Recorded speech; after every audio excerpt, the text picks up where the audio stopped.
Welcome to Ask the Accountant, the podcast that is made for you.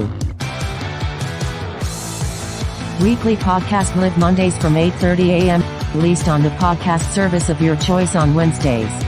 Your main weekly hosts, Aaron, Patrick, and Johann. Got something to ask?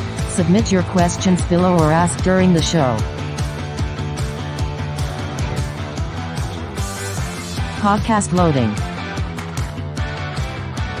We are currently getting everything set up behind the scenes, so sit back, relax, and we will be with you in a few seconds. Enjoy.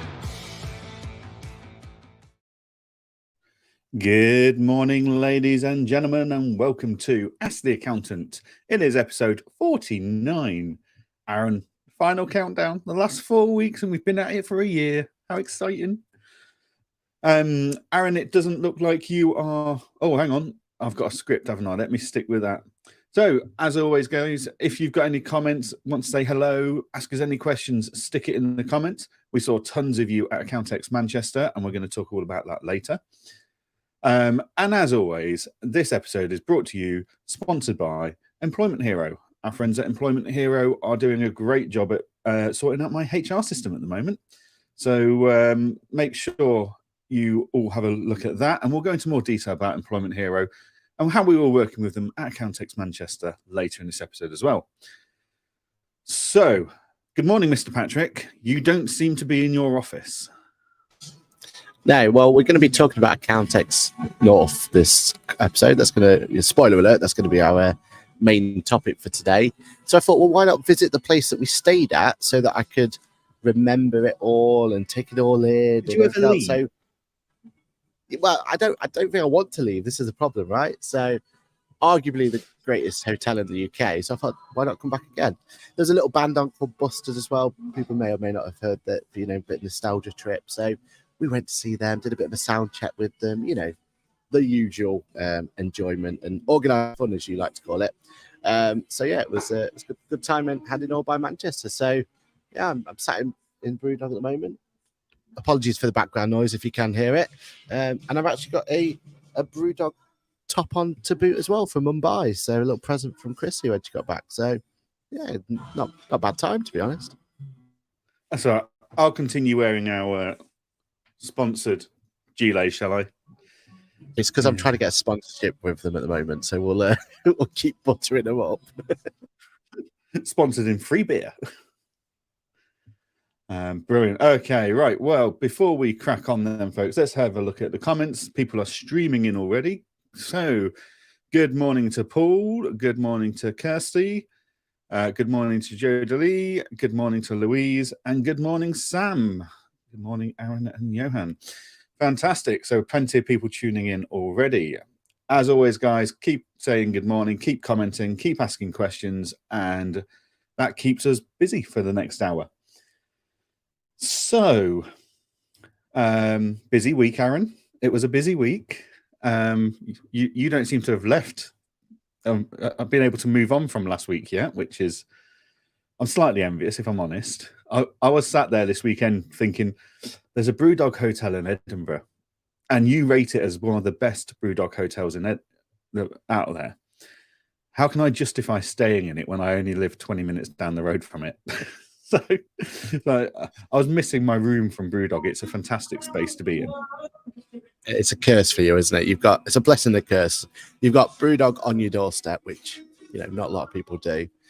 But you're right. How do you justify getting yourself over there? But it's dog friendly though, so maybe it's to help your puppy recover. You know, you could use that as an option. Try that one. See how that goes with Claire. See how that goes as well.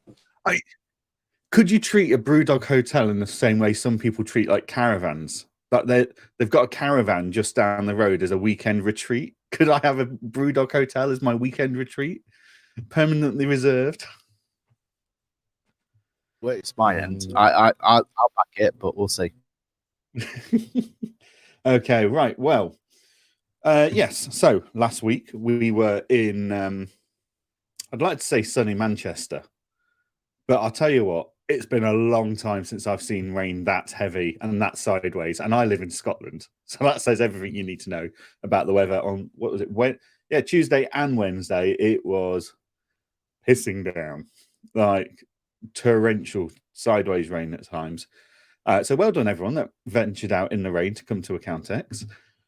But yeah, so we did our podcast this time last week and jumped onto our trains. Some of us got a slight delay due to TransPennine being unable to facilitate the train.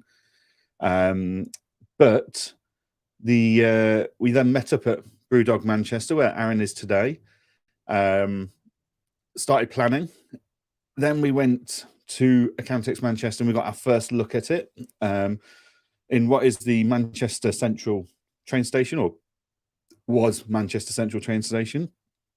So yeah, we got in there early, didn't we? We got in 6 o'clock the night before to go set up our podcasting booth, which was quite cool to see behind the scenes. And we learned some things like don't touch the electrics because then you break things. We had no power to our pod for about an hour until they worked out what I'd managed to do. But I think I tripped a switch that tripped another switch that tripped another switch that we couldn't find. But we found it in the end. And then we were back to Brewdog, had a couple of shandies. We were very well behaved, weren't we? We were on the shandies all the time. And then I don't know what time you got up, Aaron, but I was up at 5:30 that morning because I've done this stupid idea of a day in the life series, which means I need to get up and film stuff before the day starts. But yeah, because we left the hotel, what was it, 6:30? We left the hotel. Went over to not Brewdog, went over to Manchester Central, do our final setup bits, put the cameras in place because we didn't want to leave that kind of expensive kit overnight. And then we did the grid walk. Now, the grid walk should be coming out on our channels in the coming days. Is that right, Aaron? I hope so. Yeah, it's all there. It's all ready. I have to say, I think because we got to go that day before and kind of scope out the place and have an opportunity to, understand what was there. And I felt like we did a little bit more prep than we normally do for the grid walk, being a bit more. Now we're starting to get used to it. I think that was one of our best grid walks of all time. It was brilliant to see kind of everyone interacting with it. They kind of almost expected us now to turn up with a microphone and shove it in their face. And I think that's it's definitely starting to get his legs, isn't it? Yeah. So what we're saying here is, much to my disgust, planning results in a better outcome. So we planned it this time and we did a really good grid walk. We were very pleased with that. I mean, can I just say though, the only thing we probably messed up on was such a complicated route that Lizzie had planned for us. So as a bit of context here, right? Aaron and I, we turn up. We normally start at the front door and just meander around and about, we try and bit of a pinball machine, like we try and pin off the stages. Oh no, producer Lizzie had a plan. She'd got the diagram of the blooming event and all the stalls, and she'd drawn a red line. It's like, oh my God, we're yeah. But then she didn't show us that plan whilst we were walking around.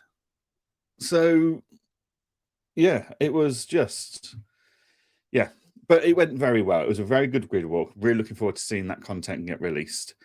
And then we spent there was new tech as well involved this time, wasn't there? We're both on our. Have you uploaded yours ready for producer Lizzie? We've got our little GoPros on us, our Insta 360 Go. So so not just the main camera.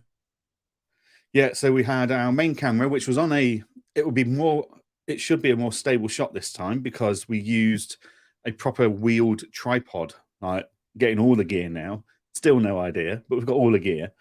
So we've got a proper tripod with wheels, so we could just push it around. Well, I say Lizzie could just push it around. And then we've got point of view cameras on our chests to capture what we're seeing. So yeah, should be a really good episode of the grid walk, hopefully. And people always say, "Oh, what's the point of doing the grid walk? The event's already been." It's to make you realise perhaps what you could have seen and done, and then to go right. That supplier's there. I wonder if they'll be there next year, or that session sounded really good. I wouldn't mind going and see something similar to that next year. So it's about getting you the ideas ready for the next event and making you go, yeah, I can't afford to miss these events in future. Yeah, and it also gives everyone an opportunity just to see who was there. And going forward, what we'd love to be able to do at these grid walks is almost get an opportunity where we can find out exactly what the suppliers are going to release or what they're planning to talk about and everything else. Because you're right, people there probably don't get too much benefit from listening back, other than maybe a bit of nostalgia, a bit of memory sort of thing. But for the people who couldn't make it, we've got people in the chat that all the way down in Portsmouth, the chance of them coming up to Countess North is slim, right? So giving them an opportunity to go, wow, that's and that's what they were talking about. Oh, that's something I need to find out more out about. That's what it's all about, right? Yeah, definitely.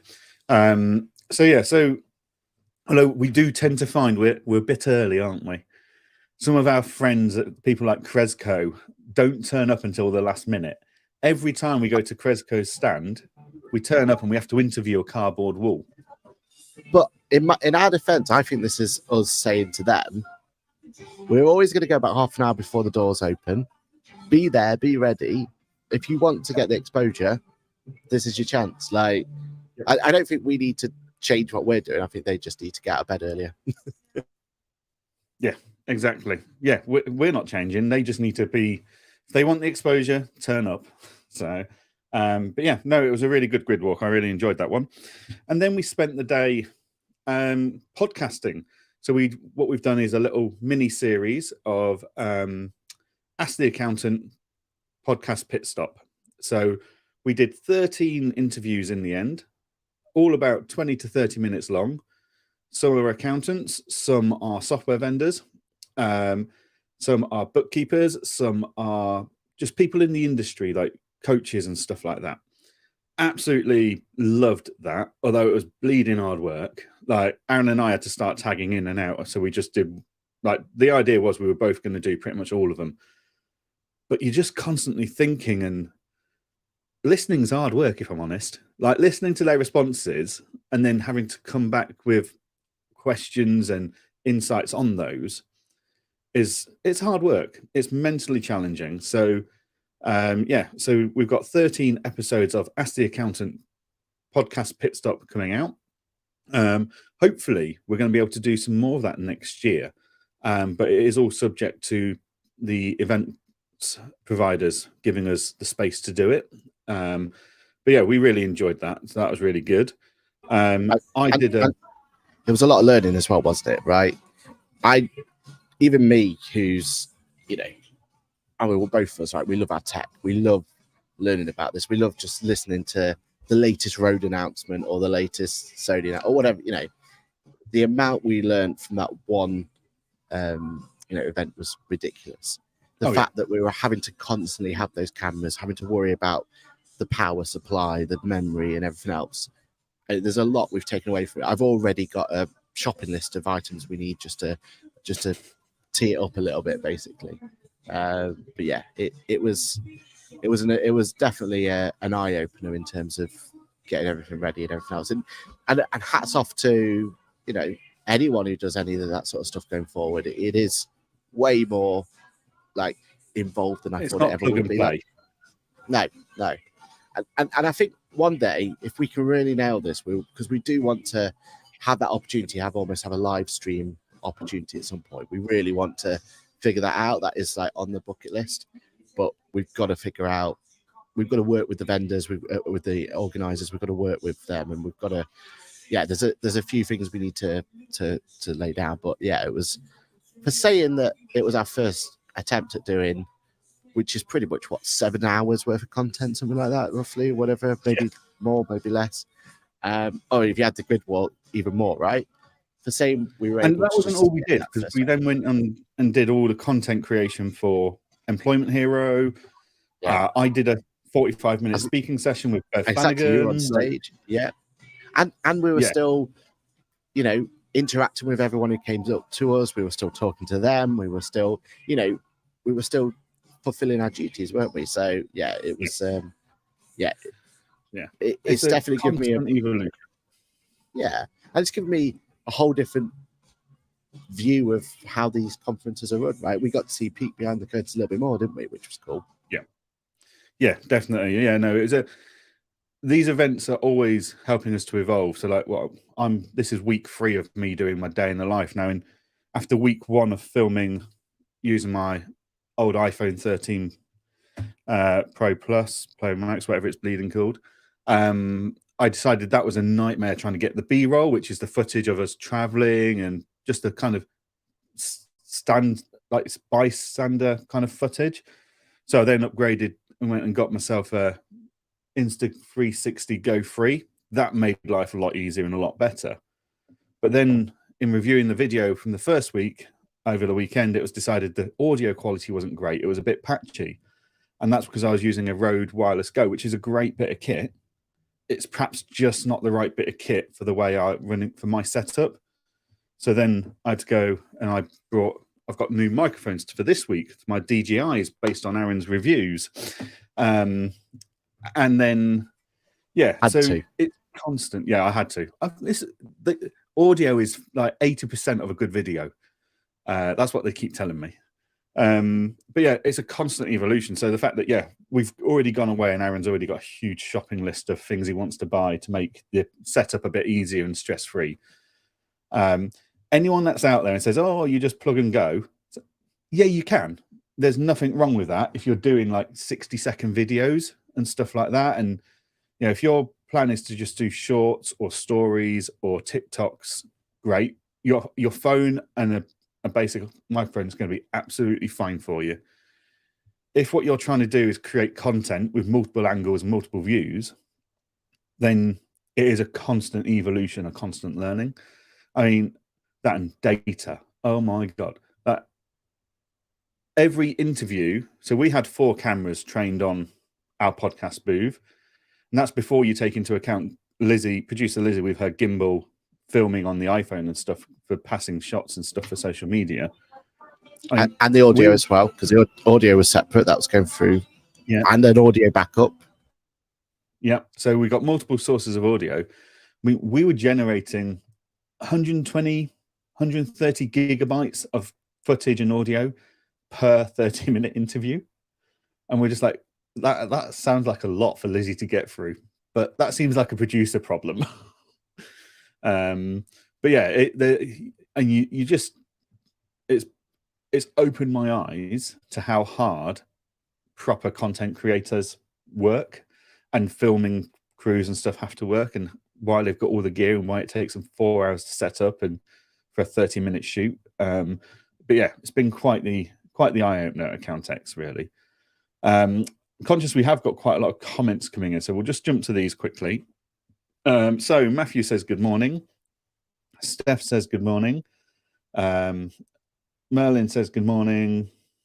Paul says my nearest brew dog is Southampton, but usually hang out at the village hotels for events like LinkedIn Local and other B2B events. Ashley says good morning. Are you poorly, Aaron? No, he's just at the pub. We won't judge him for that.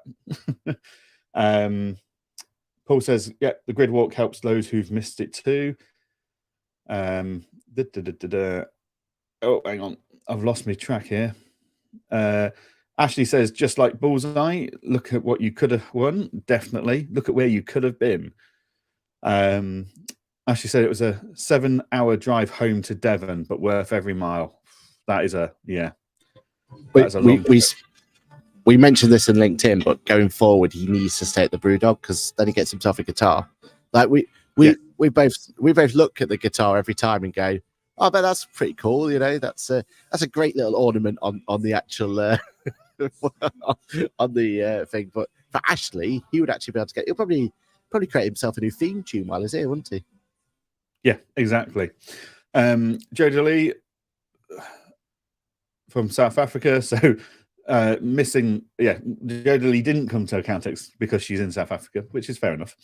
That's a commute even by my standards.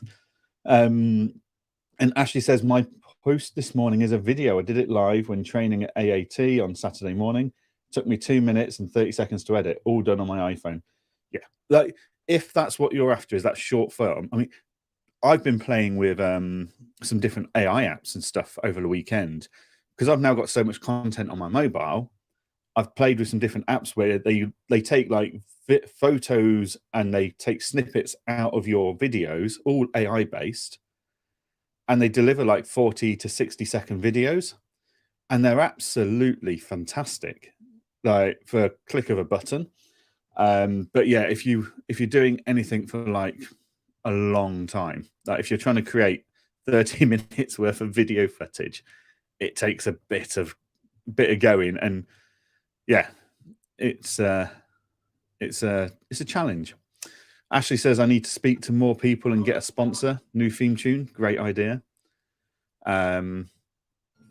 Penelope, who joined us as one of our interviews at she Podcast did. Pit Stop. I'm looking forward to that one going live. Brilliant.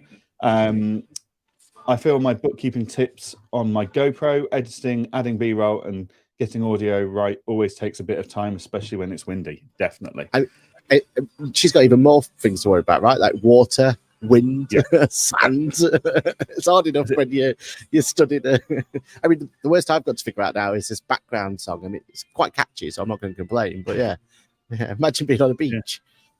I'm trialing this week to see if it improves the audio for producer Lizzie's editing. I am trying wearing my dead cat, as they call it, on my microphone all week, just to see if it gets rid of some of the rustling and stuff. Technically, it's not a dead cat; it's too small, so it's a dead mouse. That one. Oh, it's a dead mouse. They get down the side, and then on roads, it's a dead wallaby because they're Australian. Right. Cool. Morning, chaps, from Ben. Loved my stay at the Brewdog last Monday evening. Left the guitar on the wall. Well done, Ben. I think that was a chargeable extra if you took it away. I can imagine it'd be quite an expensive charge as well. Yeah, especially after they wanted 50 quid for the Brewdog dressing gown. Ashley says, what AI are you using? Sounds awesome. That is a good question, Ashley. Give me 2 seconds. I'll find out for you. It was recommended by the DJI app, which is what the gimbal I use is. But it's called Light Cut. Light as in a light bulb cut.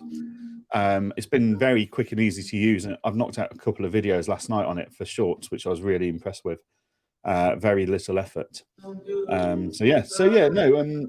Accountex was a phenomenal event, wasn't it? Like, it was just, it's always quieter than the London event. Like, it's got a lot less going on than the London event, but the quality of the sessions is phenomenal. People, like, there was 4 theatres, and every single one was standing room only, and they were big theatres. There were big theatres to fill. And then it was a great level playing field, everyone was saying, for all the software vendors, because everyone had pretty much the same size stand.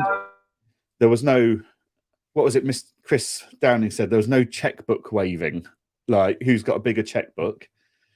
So yeah, it was a nice level playing field for everyone to come across.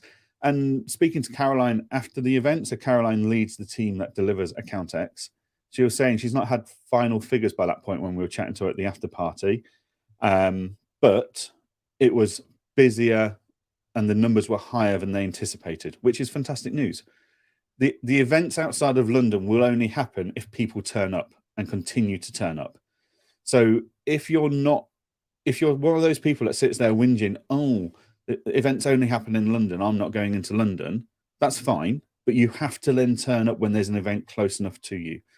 Yes, if it's in Manchester and you're in Portsmouth, I get you're not going to go to that. That's fine. But if you live in Edinburgh or Glasgow and there's an event in Edinburgh or Glasgow or vice versa, go to it, because if you don't, providers just won't go there again. Yeah, I remember they did an Accountex in Glasgow in 2018, and it was huge. Like, it was like 50% of the size of London for the venue and all the stalls and stuff. And I think they had 300 people over the 2 days turn up. Like, it was horrific.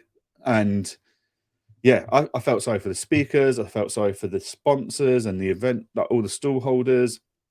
And funnily enough, they never did it again. But people in Scotland are the first to complain, you don't do events in Scotland. It's like, well, you don't turn up if we do. So what can we do? So yeah, so there you go. That's my Monday grumpy Monday whinge out the way of. But I think that complaint's a valid point there, right? Because one other thing I would say about us as accountants and going to these events is we're a fickle bunch, right? The amount of times we go to amazing events, Accountex, not the main Accountex, Digital Accounting Show, whichever event you're talking about, how many times is it that we will come back going, oh, that was an amazing event, but that was an amazing event, but there was this, or the weather, or we're British as well, so we'll complain about anything, right? I have yet to hear any negativity about this one, proper negativity. You know, there was this odd grumbling here and there that were just noise, basically. But generally, everyone's come back there positive about it. The vendors were positive, the speakers were positive, the attendees were positive. You know, I just feel like it's a different breed, isn't it? Almost the Accountex North and the rest of them. And we also get, you and I are in a bit of a privileged position because we are talking to vendors, we're talking to event organizers, we're talking to attendees. We hear it, we're hearing it from all angles. So we know quite quickly if there's any problems going on. You know, like at Digital Accountancy Show, everyone was whinging about water. Like all the attendees were whinging about a lack of water and they couldn't find water and it was really hot. But then we also knew that the event organizers were working their backsides off to try and solve that problem. So yeah, we're in a bit of a privileged position where we chat with everyone and we know, but yeah, as you say, I've not really heard any negativity about Manchester whatsoever. It was a really good event. So yeah, I look forward to next year's one, basically.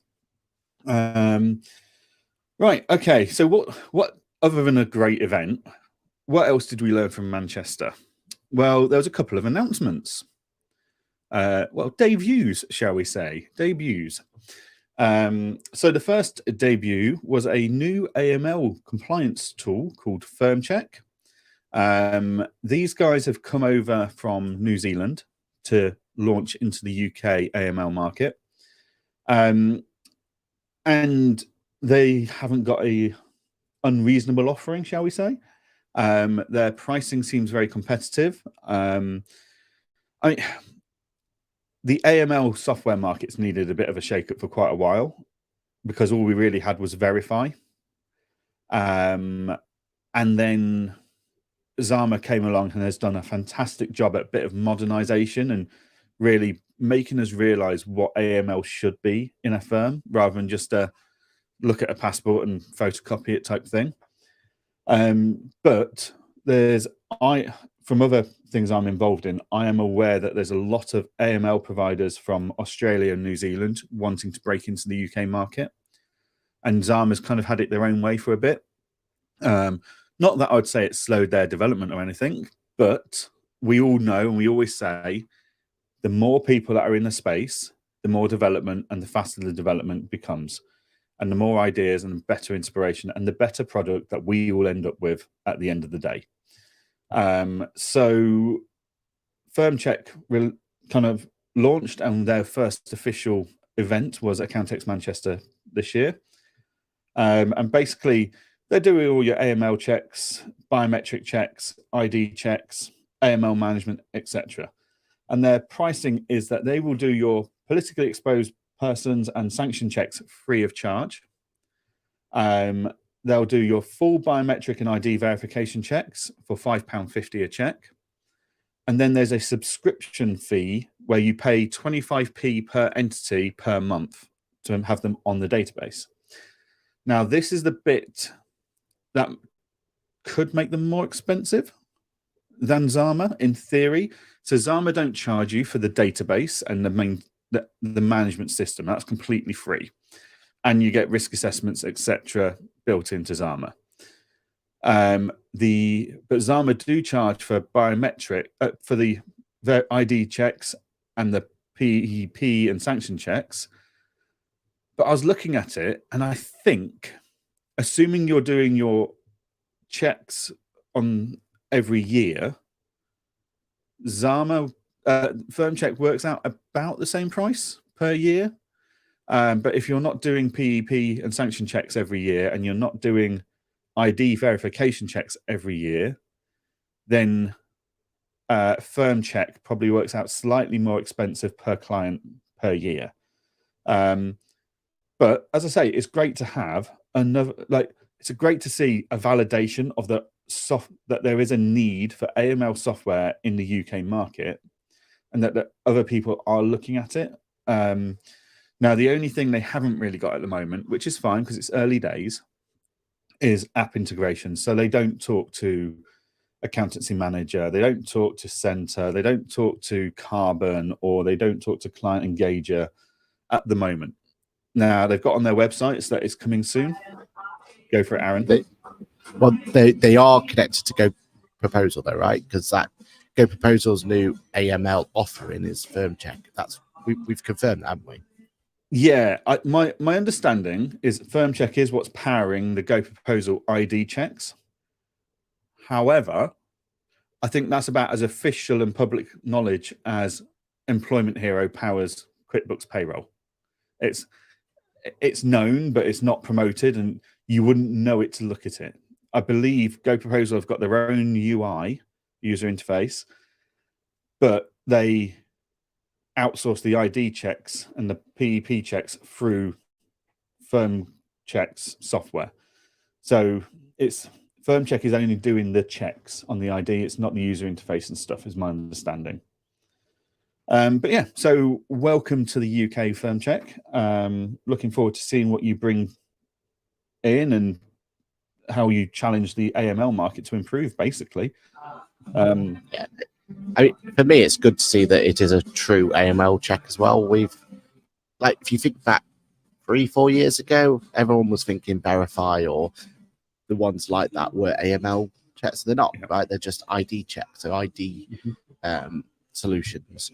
And I've been part of the small practice committee for ISAW. The amount of times that we've had people confused that just doing an ID check isn't enough. Do you know what I mean? Like that there's almost a perception that if you do an ID check with someone, then you're fine, you don't have to do anything else. But firm check, Zama, all these ones starting to become more prevalent, they're educating everyone, not just the importance of AML and why we're doing it, but actually giving the tools so we could do it properly. Whereas before we were really reliant on, governing bodies or whoever was your AML provider to bring in, weren't we? Yeah. And I mean, to be fair, at Accountex, I had 2 very interesting conversations with 2 bookkeeping governing bodies, who are both very interested in improving the minimum standard and the quality of AML within their governing. And they were asking my opinion on a few bits and pieces. So watch this space, shall we say? But personally, I think AML is so important that they get it right, but they make it so stress-free, and they go back to governing bodies need to go back to focusing on supporting and developing their members rather than just penalising people for AML. So I have made offers to both of those governing bodies to share more thoughts and spend more time looking at that on a voluntary basis, so that they can at least listen to some feedback. Whether they do anything with it or not is a very different matter. But yeah, so that's firm check. It's definitely worth having a look at. One final bit about firm check, though, is that they're very yellow, aren't they? Ashley Leeds was almost swamped when you search. If you look at a photo of social with firm check employee sex Ashley Leeds, you don't know which is which. You can't, yeah, I thought yellow was taken already. I thought I saw Ashley walk past the firm check stand, and I just saw his head. I thought his whole body had disappeared. It was a floating head because of his yellow T-shirt on the yellow background. But yeah, it is very bright. He mentioned sponsors earlier in the chat, didn't he? So I think if from a brand point of view, I think he needs to put firm check as number 1. Yeah, just so definitely. Don't have to change anything then, does he? It's all there. No, it's all on brand already. So that's firm check. It's going to be interesting to see what they bring to the table. I know Zama have just announced a premium monthly subscription model, which will have more tools and stuff. So I just think it's great that softwares are coming in and making AML quicker, easier, and more insightful and more powerful, giving us more confidence. So all good in my books. All good. Right. So the other announcement, shall we say, was the follow-up not 9 months, 8 months after the fact. So at QuickBooks Connect in February in London, Nick Williams walked out on stage, all very excited, as he always does, in his QuickBooks trainers, inspired by me, I feel. And he announced QuickBooks Practice Manager. I don't think he got the big cheer he was looking for. And I don't think he got the round of applause he was looking for that one. But he announced Practice Manager is coming. It's going to be fantastic. It's going to be great. It's going to do this. It's going to do that. Well, it's now live. It's in the public domain. So it's been getting beta tested. Now, full disclosure, I have not had any involvement in the Practice Manager tool whatsoever. Even though I sit on the Accounting Council and strategic partner and stuff, I was in effect blacklisted because I've got other interests in the form of client engager. Completely understand that, completely fine with it. But yeah, so that came out now. Aaron, you had a play with Practice Manager in beta for a little bit.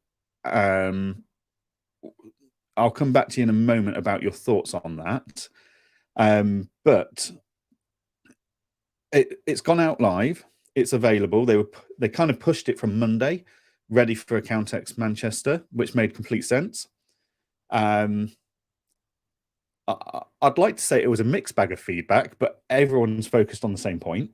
Everyone is just saying how expensive it is. But then I've done some digging around and I've had a look, and I'd say actually they're potentially one of the cheaper solutions out there at the moment.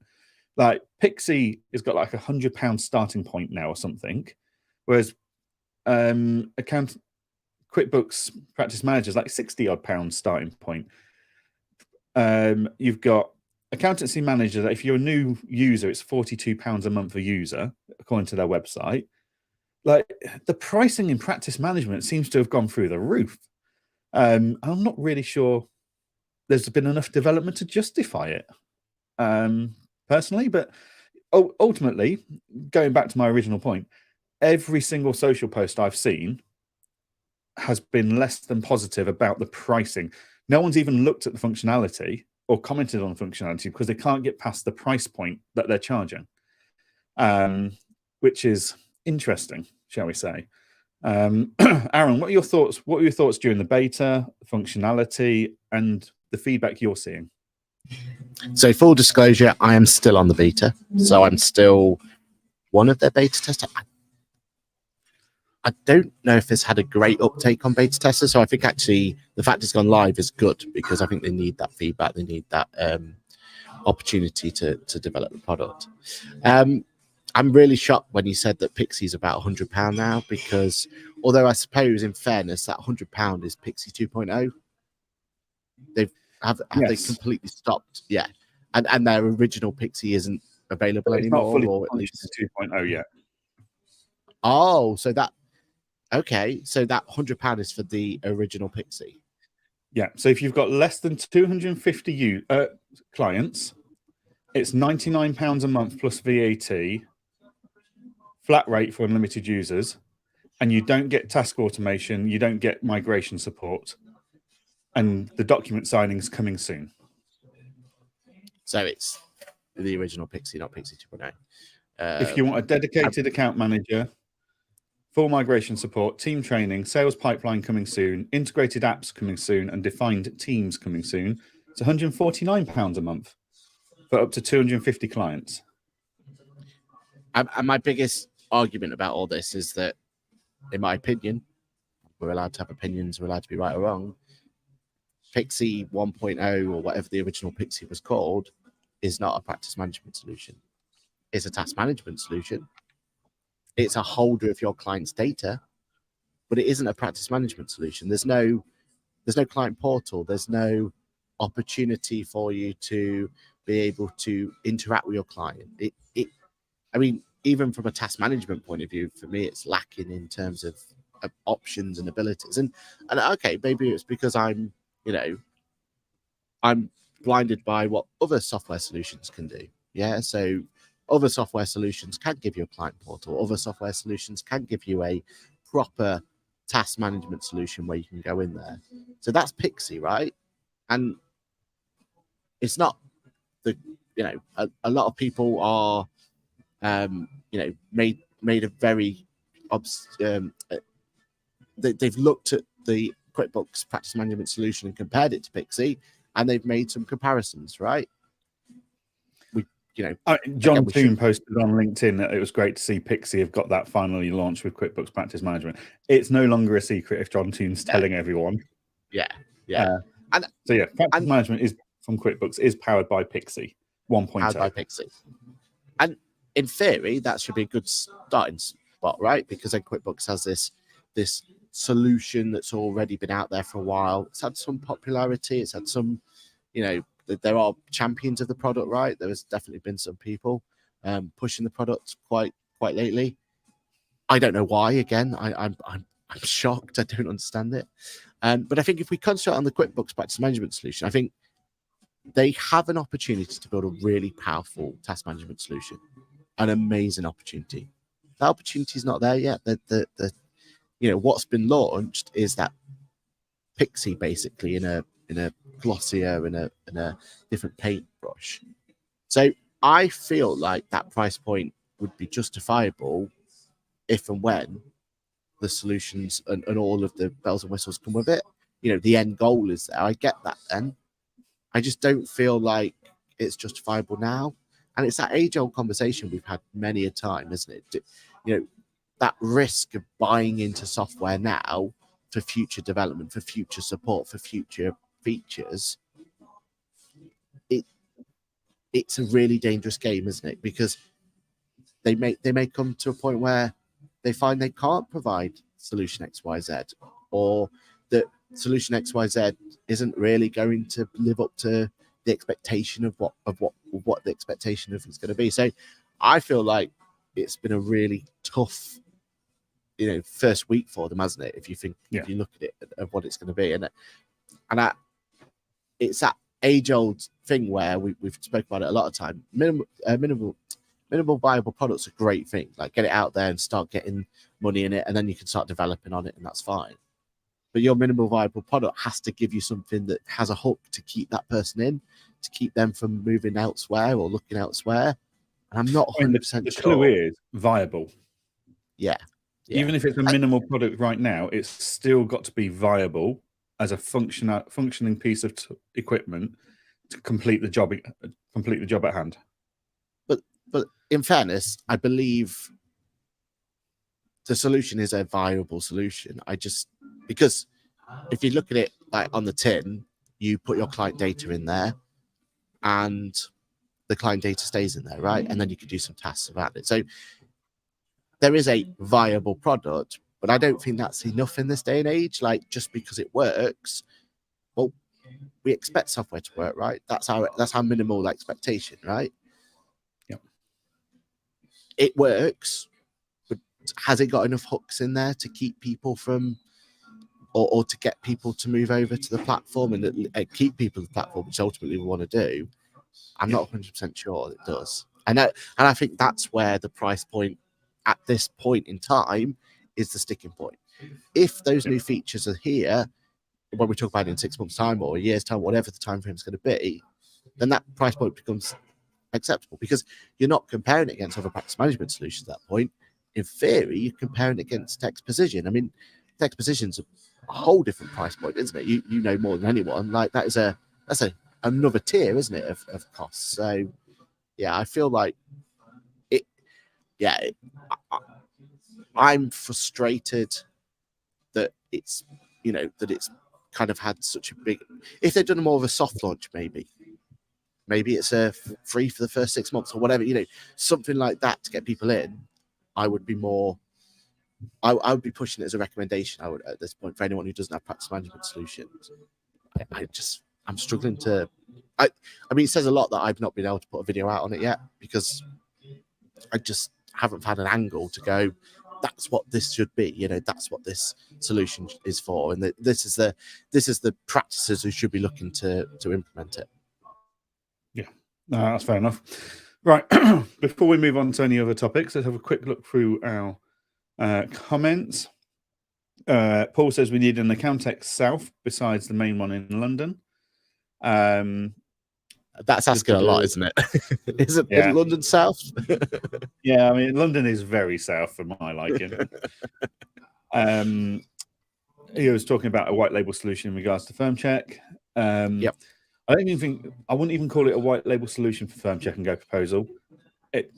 Firm check is just powering those checks through Go Proposal's own tools in the same regards that you might use an API for something. So, Kirsty, when I looked at the QBO, it didn't even seem to integrate with my existing data and pull through things like VAT numbers, etc. I was hoping that as it was linked, there would be a certain amount of pre-setup. Maybe it's better now it's fully live. I couldn't say yes. No. Yeah, so there's definitely going to be an end. Like this product's going to evolve over time, and I think the end goal is to have a much more integrated solution. Again, much more like zero position, or well, it was called Xavier, or what was it Xavier beforehand? Yes, Dex position. That was Xavier. Yeah. So basically, like the end result will be more of a Xavier type product, and that has me very, very, very excited. We're just not there now at the moment in time. Yeah. Cool. Paul's looked at the help videos and thought the pricing was quite aggressive, but I think it's more to do with the client numbers and the lack of features. And he agrees with Aaron that needs more features and probably a smaller price jumps with numbers of client bands. Cool.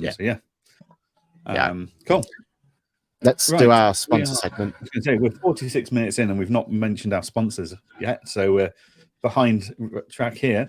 So Employment Hero has been very kindly sponsoring our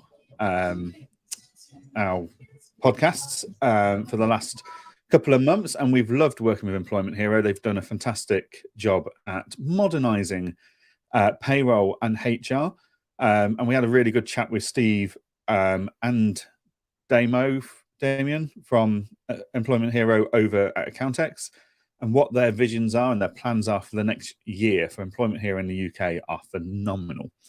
So if you would like to have a look at a more powerful HR tool, for example, so we've just rolled out the premium HR tool in On Point Accounting, and it's made our lives so much better already. We're tracking things like AML certifications, QuickBooks QuickBooks certification renewals, zero renewals, etc., without me having to worry about them whatsoever. It's all automated once I set it up. So Aaron, roll the video.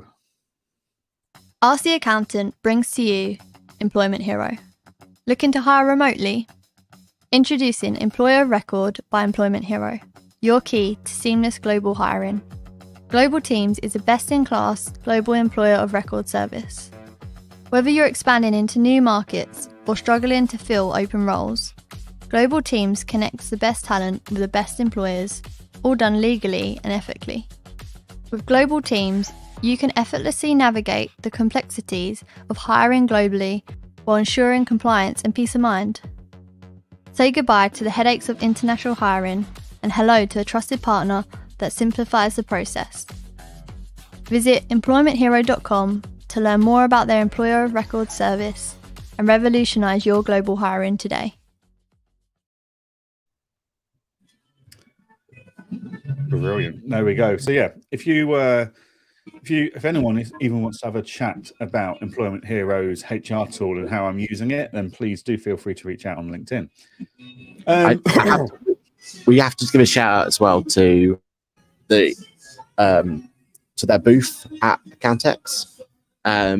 You'll see it in the grid what we'll do, and also if you kept an eye on their social media channels and our social media channels, we were pushing it as well. We donned our capes, didn't we, and headed over to their booth and went over there. But I think that they're doing really well in terms of getting their name out there.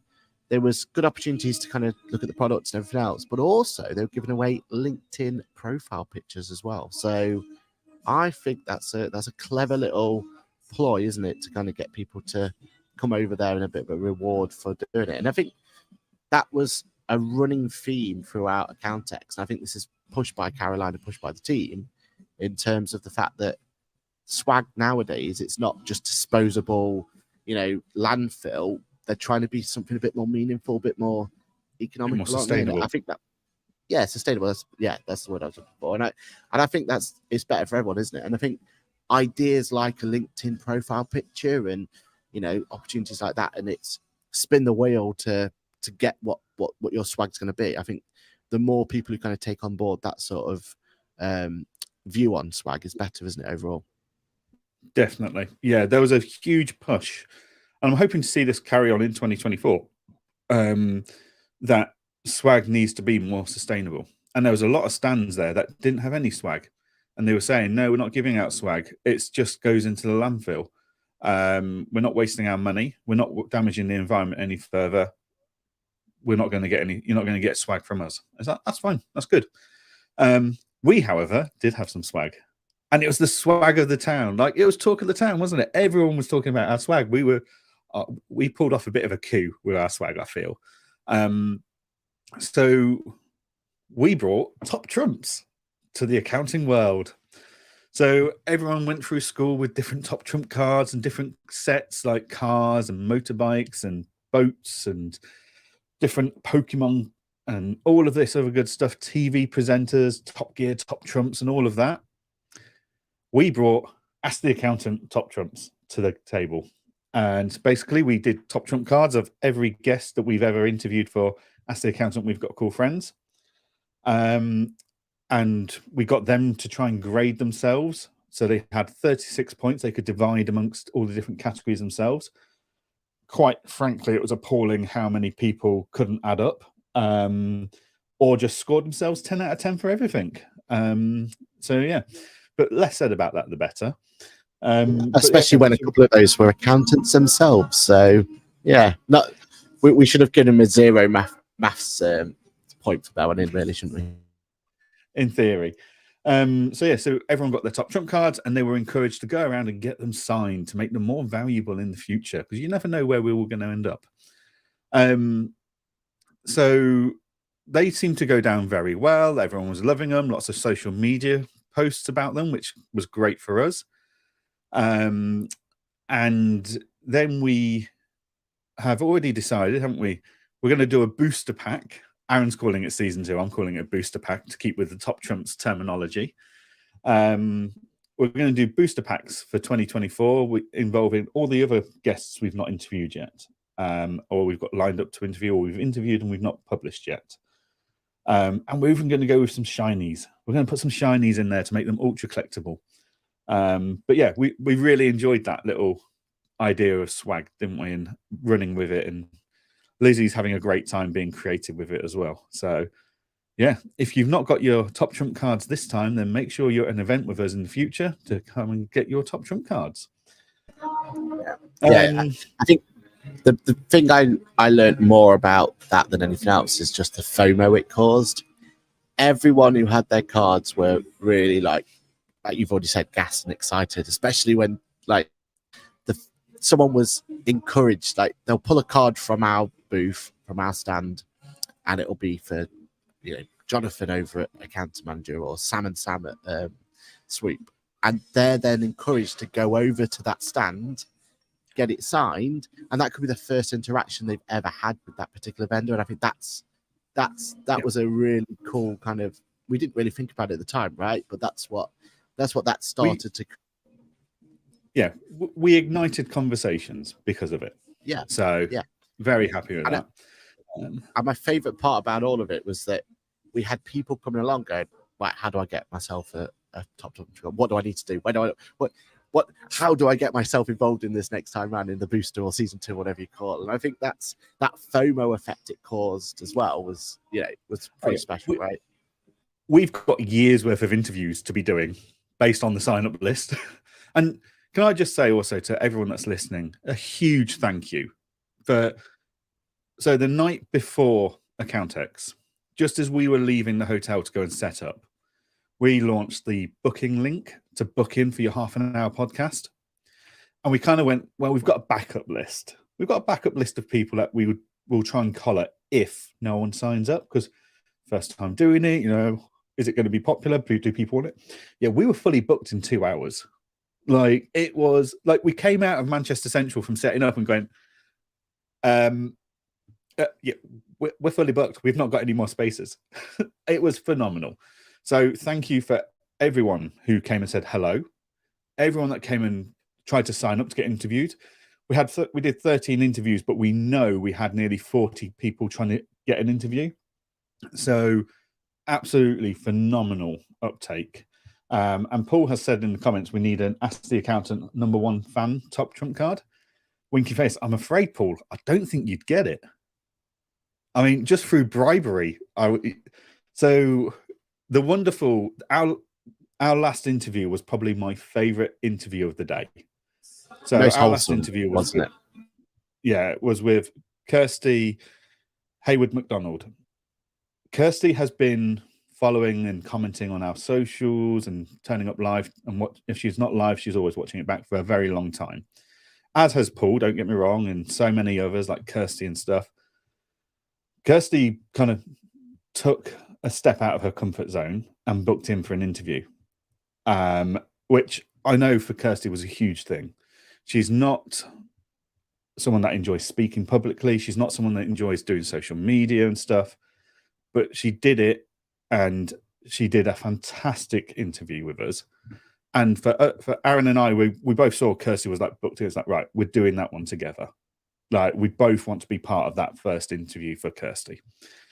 And she turned up early, kept saying how starstruck she was, which was lovely. But she brought us each a bag of chocolate Cadbury's Heroes as well. So on the bribery front, already winning top trump #1 card. See if you can top trump that, Paul. But yeah, we did that interview. And I think that one interview reminded me why we wanted to do the podcast pit stop in the first place. Aaron and I said, we're going to do it because we want to give people the opportunity to be interviewed for a podcast and these people probably wouldn't normally get that opportunity. They haven't got the same social followings and stuff as Aaron and I have, which leads to lots of different interview requests and stuff.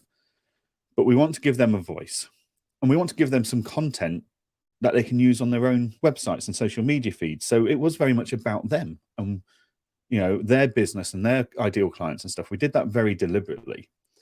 But for Kirsty to come along and do it, that really hit home for me as to this is why we've done it, and this is why we need to keep doing it in the future.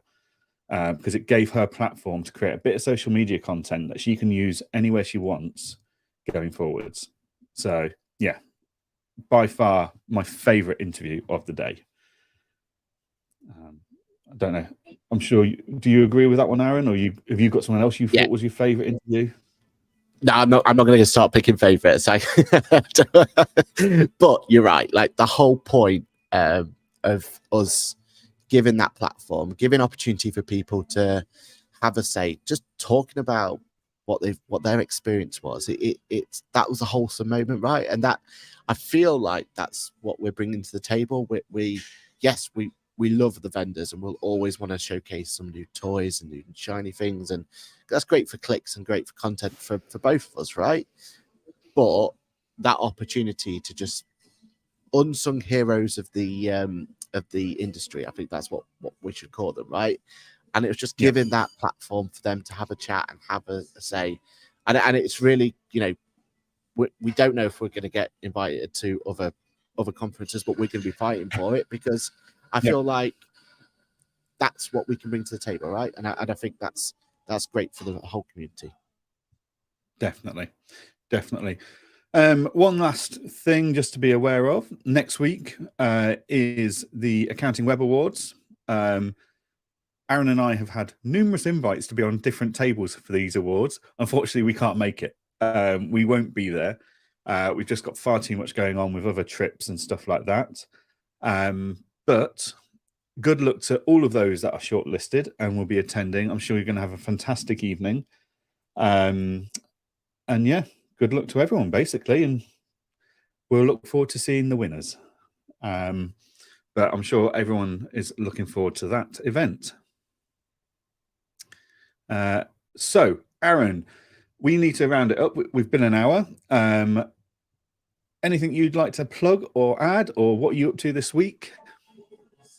I mean, we've been an hour and I've still not even finished my week of what I did. So just a quick plug for what else I did this week. I went to, we've got a little practice community that we have a group of us, Rachel Harris and Sam Newton and people like that. And we went down to Sheffield for an event and we did a podcast there as well. And I think that's going to be a really insightful one to listen out for.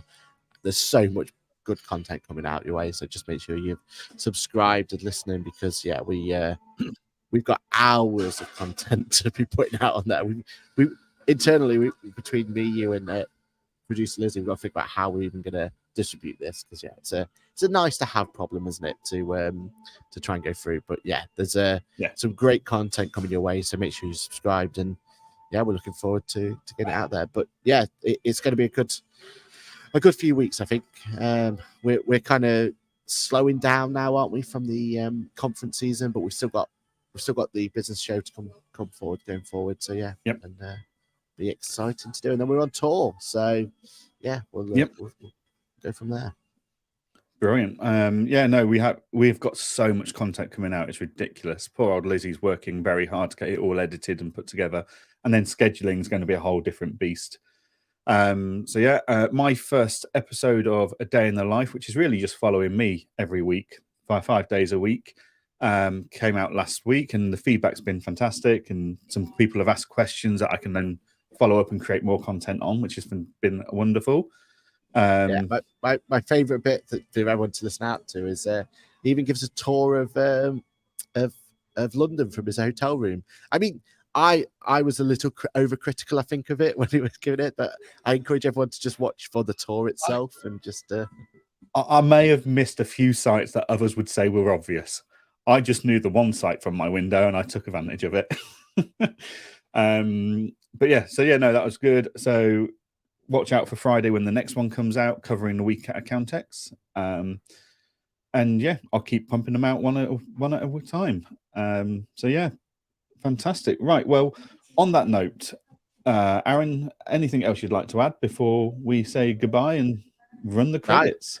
I just think you need to. People need to give you kudos for starting the Day of the Life. I think it's going to be and already you've got fans of it, so it's definitely doing what it should be doing. So and I know, just to anyone out there, we were talking about how much hard work it is to do 7 hours worth of content on.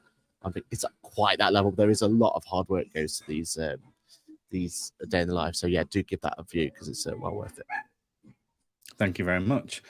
Well, on that note then, folks, we will see you all, as always, next Monday at 8:30 in the morning, whether it's on YouTube, LinkedIn, Facebook, wherever you're listening to us. And of course, if you're not listening to us and following us live, then you can do so on the podcast every Wednesday morning. But always try and tune in live if you can, because you get to comment, get your opinions across, and we get to have a chat with you, as it were. So thank you very much to everyone. We will see you all next week. Cheers, everyone. Bye. Goodbye.